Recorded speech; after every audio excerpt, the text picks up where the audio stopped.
Okay, we are now ready to make our angled pocket holes, or what we often call Kreg Jig holes. These are the angled pocket holes that you see here. They are for attaching our tops together, and then later they will be used for attaching our skirts to our legs. Hopefully you can see that. If not, you can see it in the sheet. A couple things to note. These will be at an angle on the tops, so the board will actually be in there crooked. Notice how they are only on your shorts. The longs do not have Kreg Jig holes because they would just end up running into each other. So we only have to do it to our shorts, so that makes it more convenient. You don't have a 42-inch board sticking out of there at an odd angle. However, on the skirts, you are going to make angle pocket holes on all of them. So the shorts will have 2 on one end, 2 on the other. The longs will have 2 on one and 2 on the other. And that's because, as we mentioned earlier, the skirts actually attach to legs. So we do need holes on both sides. They're not attaching to each other. So anyway, let's head on over to that. We'll do one of the short ones here. Remember, we're only gonna do the short 2, so we'll bring those over here. The long ones, just to make sure we don't accidentally do those, just keep those out of the way. We will be doing all of the skirts. Okay. A couple things. The Kreg Jig, I got a couple of them. They're under there. My best ones are this one that's attached to a small piece and another one just like it. The other ones I use for just kind of other odd things, not for woods too. So try to grab one of these if you can. Clamp it to a table so it doesn't go anywhere. The drill you're going to use is a corded drill.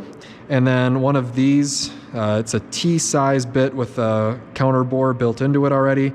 And then this shank, or this collar I should say, on the shaft of the bit is adjustable, and it's based off the thickness of your material. Okay, how far the angle goes when it enters the wood, it's based on the thickness. So we want it to come out, we want it to end right at the center of the board. So it's based on the thickness. So when we see here how we're set to 3/4, that means this collar is set right. And then over here, this is adjustable. This goes up and down. And again, as you can see, it's even labeled there, thickness 3/4. So all our stuff was 3/4, so that's good. Okay, put in the bit, and then hold on to the bottom. It should click a bunch of times. Okay, make sure you're going forward. So hopefully you can see that. It looks like a barbershop pole where it's going to be clearing the chips out to you. That's good. So again, it's going forward. Okay. Now, it's really important which way you put this one in, especially this one, because you have your top of your top here. The glass is going to go here. You definitely don't want your counterbores being on the top of your project where everybody's going to see them. So this is the side that the holes get drilled in, so that means this is the side that goes away from you. Now hopefully my camera angle does a good job of this. I'm sorry if it doesn't, but this flat needs to meet this flush, okay? Because sorry if my camera angle's bad, but where this is matters. If it's too far over, those holes are going to be over here and it's going to poke through. If it's too far over this way, the drill bit might actually poke through here where your glass is supposed to go in, or even worse, over here. So where does that go? Now this is just because I've made so many of these and I've worked with this jig so much. I know that if this edge here, and I'm trying to move my head a bunch so hopefully it hits it in the right time, but hopefully you get this angle flush with the wood here. So let me clamp that down. Also make sure you're flat here. Now this should be a nice firm press. Okay, if it's not, you can adjust it. You can spin that nut and then thread this back and forth to get your adjustment. So let's take a roundabout look at that just to make sure in case my camera angle was bad. First, you want to make sure you're flat on the Kreg Jig, so that looks good. And then this is what I was talking about, where this flat meets this plastic here. Now that's just dumb luck. I made a bunch of these and I found out that's the correct distance over. So that's not very scientific. That's just, that little bit, the hole is just not going to quite poke out of the side there. To me, honestly, that's the more important thing. But just in my experience, if you made this 3 3/8 wide, you're making a 45-degree angle. that just seems to work. So just trust me on that one. Okay, we're gonna use holes A and C for everything. So including when we get to the skirts. Start the drill bit once the drill bit is inside that hole. Clear the chips. Okay. That was one. Notice how I didn't slam, slam, slam, because that could eventually make your collar shift, which would make your holes inaccurate. So now we go to C. Notice how they're labeled here. If you can't read it, it's the outer two.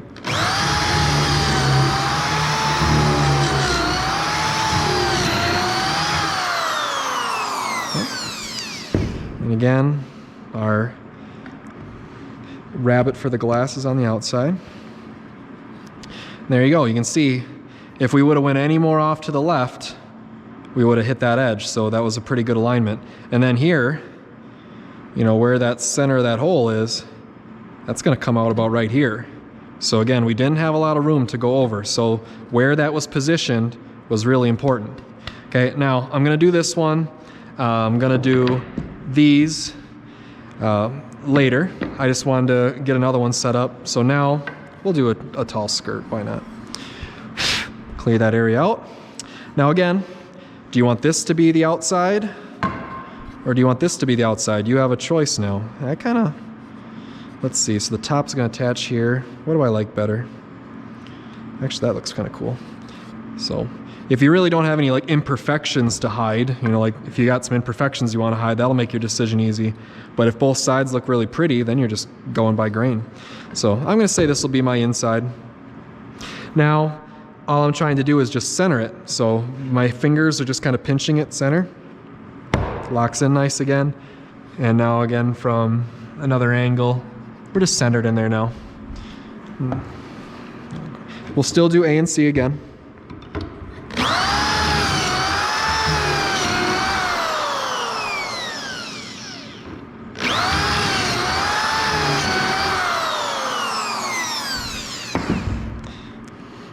So always make sure that area gets cleaned out so everything stays flat.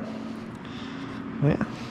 Okay, so off camera, I'm going to do these other three on the short tops, and then those will be done. I still have all of these to do yet. And when we're done with that, we can start. We could either work on our legs. Now again, it depends on what's busy, what you're free to do. You don't have to follow all of these step by step. If, like I said, if there's a lot of congestion on one machine, you can jump to another. You know, once those top shorts are Kreg jigged, you could actually assemble your top. There's no reason why you can't get that glued and put together. So that could be something to do. Once you Kreg jig these, those will be done. So that'll be ready for assembly later. Really the next thing to do is to work on legs. So I think we're gonna work on, it doesn't really matter which one you pick. So I think my next one, it'll probably be assembling the top because I do want to get that done actually first. Yeah, we'll do the top first and then we'll save the legs for later because I do want to get the top all put together in a timely fashion because we may have to make some measurements for glass before we get too far through the try. So yeah, we'll do the top next, and then for the legs we still have to put dados in them. We have to put the 45 bevel down the length of them, and then we have to assemble the 8 pieces into 4 legs, and we're going to do that with clamps and a nail gun. So a few steps left here before we actually get to true assembly.